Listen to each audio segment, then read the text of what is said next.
Mga kapuso, tumigil sa pag-aaral ang isang lalaking 14 anyo sa Lapu-Lapu City, Cebu dahil sa pangmomolestya umano sa kanya ng kanilang principal na isa rin palang pastor. Magbibigay raw ng kanyang panig sa takdang panahon ang inirereklamong punong guro. May live report si Alan Domingo ng GMA Cebu. Alan. Ria, isang senior high school sa Lapu-Lapu City, Cebu ang nagreklamo ng pangmumulistya laban sa kanilang principal na isang pastor at siya ring may-ari ng paaralan. Takot ang nararamdaman ng 14 anyos na lalaki matapos umano inabuso ng kanilang principal na isa ring pastor. Kwento ng biktima.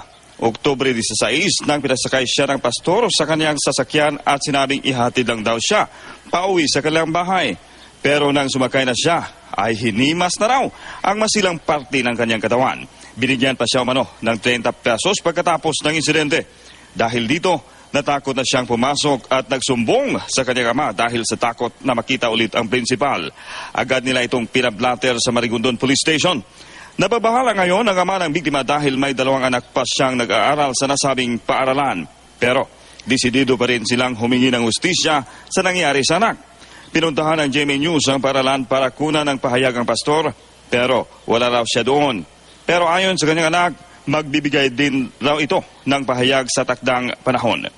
Ria, sa ngayon, tumigil na sa pag-aaral ang estudyante. Bukas naman ang GMA News sa panig ng principal na inirereklamo. Ria? Maraming salamat, Alan Domingo ng GMA Cebu.